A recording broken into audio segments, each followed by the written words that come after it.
Here you have Judaism, the first of the religions that was born in the Holy Land, almost non-existent in the Arab countries. You have Christianity that follows Judaism sometime later, almost non-existent in the Arab countries. Now, this is the Holy Land, which gave birth to Judaism and Christianity. Then comes Islam. So how is it that the Muslims control almost the entirety of the Middle East?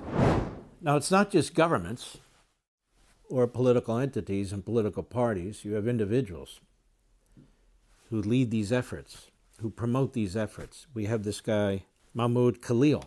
Now, Mahmud Khalil came to this country as an immigrant, and he has spent his time here trying to overthrow our country, trying to turn our country against the state of Israel and the Jews, and doing the legwork and the mouthwork of Hamás and all these terrorist-related organizations. We're having a hell of a time deporting this guy. Donald Trump and the Secretary of State, Rubio, have gone through the process to remove him, but we have a radical left-wing federal judge appointed by a Democrat in New York who doesn't want to let him go. And then we have fools telling us that this is free speech. Free speech. We even have people telling us this who claim to represent conservative groups and students. This has nothing to do with free speech.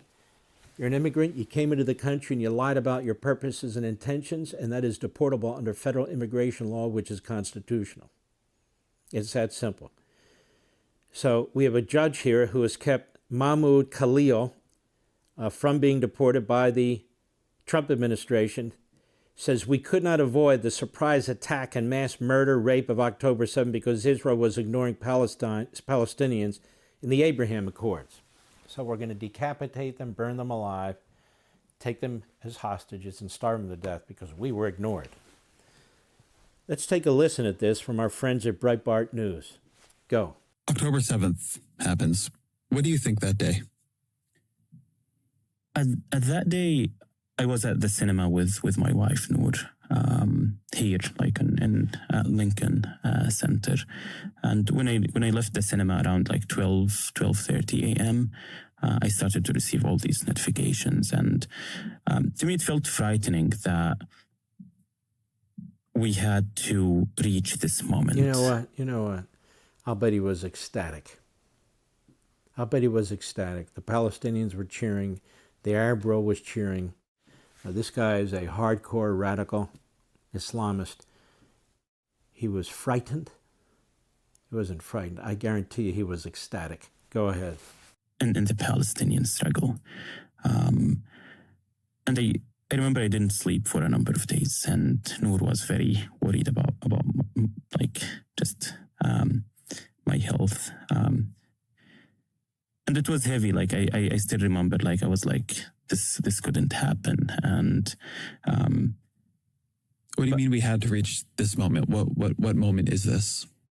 I was interning at UNRWA at that point, the United Nations Relief and Works Agency at the UN, at their New York office.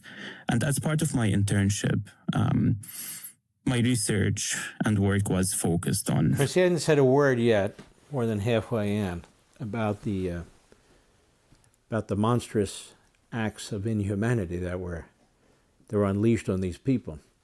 Most of whom were liberals, by the way. The kids that went to that festival were mostly liberals. They wanted a two-state solution. The kibbutz that were attacked on the border, they employed Palestinians from Gaza. They were friends with Palestinians from Gaza. They believed in a two-state solution too. As I say, they were among the most liberal elements within the Israeli society. But they were slaughtered and brutalized. It didn't matter. Go ahead. Palestine, on the situation in the West Bank and Gaza. And you can see that the situation is not sustainable. You have an Israeli government that's absolutely ignoring Palestinians. So far, here we are. You asked him about October 7th. What were your thoughts? He's attacking Israel. He's talking about the West Bank, which is Judea and Samaria, and so forth and so on. Now, let us be clear. There was never a Palestinian state. There was never a Palestinian homeland. There were never Palestinians. They were Arabs. That name was created in 64, 65 by Arafat, who was an Egyptian Arab, to create the impression that these are Palestinians who are from where? Palestine. but they're not from Palestine. They're not even from the parts of the world that Israel is based on. They came there later. They came out of Jordan. They came out of other parts of the Arab world. These were Arabs, mostly Bedouins. And so you can go back maybe 100, 125 years when some of them were there. But you can go back over 4,000 years and you can see that the Jews were there. And that's exactly where Judaism was born. They claim the West Bank. The West Bank of what? The West Bank of Jordan? Jordan seized that land that never belonged to Jordan in 1948. They called it the West Bank. It's the West Bank of Jordan. So that's the nomenclature that people still use today. It's abhorrent. Now, Jordan is 70% Palestinian. The problem is the monarchy there is not Palestinian. His wife's a Palestinian, but he is not. And they tried to overthrow, the Palestinians did, Jordan. When his father was king, what did he do? He slaughtered them, and he imprisoned them. And he chased a lot of them out of his country. That's why they won't accept Palestinians from Gaza, or Palestinians from these so-called Palestinian territories, Palestinian-ruled authority territories. So Jordan wants nothing to do with them. Egypt wants nothing to do with them, even though Egypt is right on the border and won't allow them to even come into the Sinai to escape Gaza. So they're not permitting that either. So let us be clear about the history of that whole area. When the Jews were in Judea and Samaria, there was no Saudi Arabia.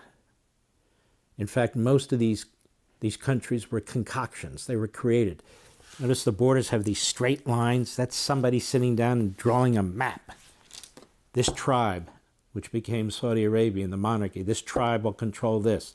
Same thing happened in Iraq. Same thing happened in Jordan.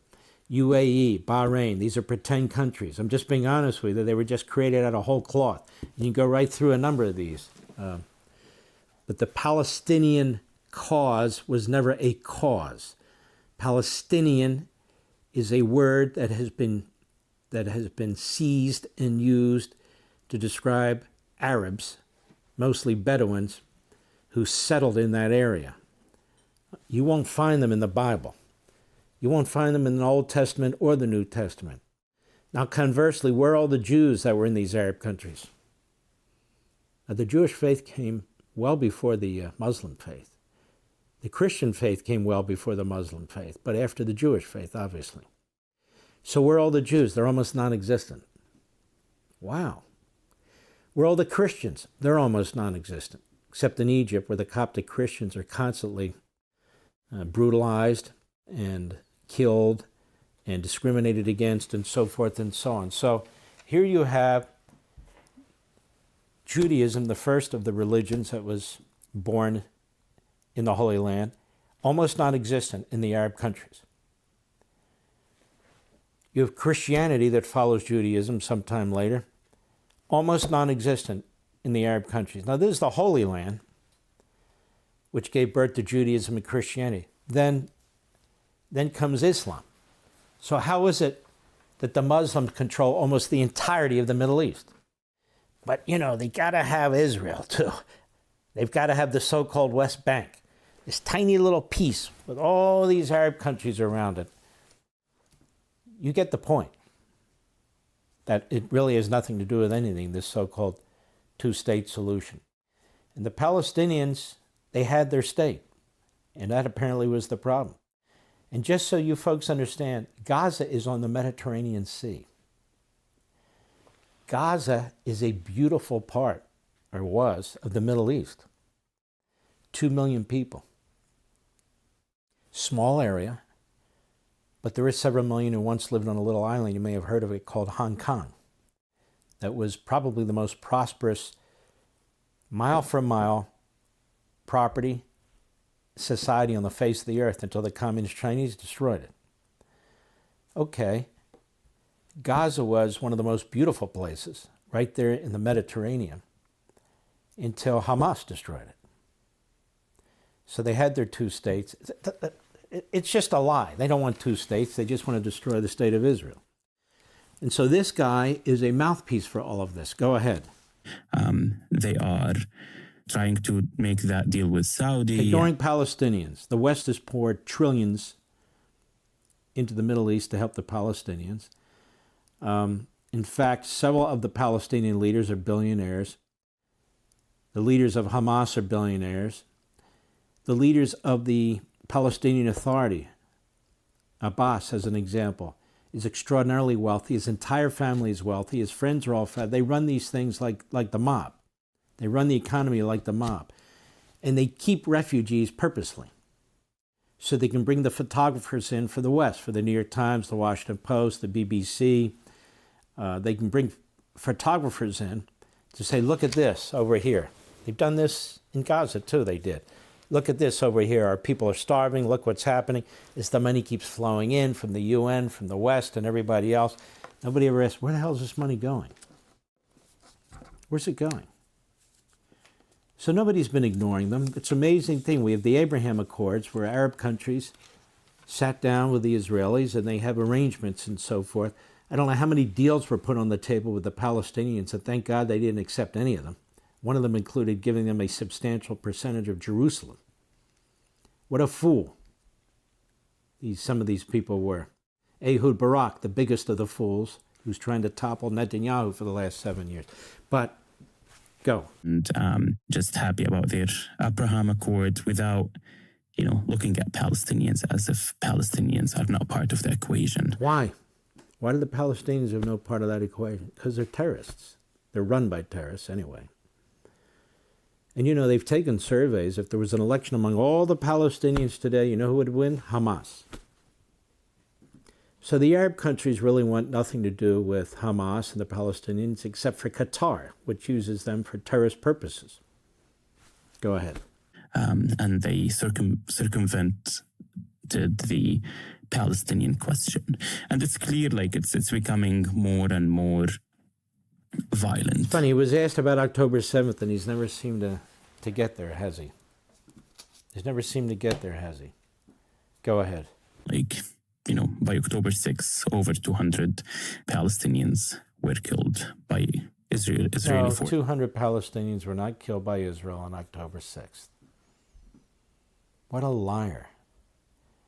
Nothing was done to the Palestinians on October 6th. This was a plot, a plan that was in the work apparently for well over a year and a half.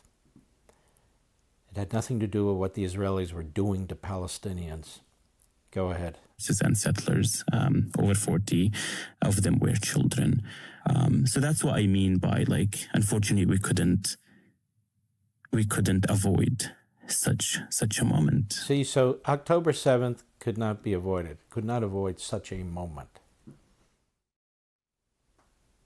Couldn't be avoided, the desecration, the debauchery, the gang rapes, the burning alive, the decapitation. That couldn't be avoided, you see. It was a necessary response, or it was a human response to what was taking place. You understand that? No, of course you don't. And this is the kind of dirtbag that was led into the country, the kind of dirtbag that the Trump administration is trying to remove, given his leadership role in the violent riots, is what they were, that took place in Columbia University. So the day October 7th, he really doesn't discuss, does he? That says a lot. It says a great deal, because he doesn't want to discuss it. We're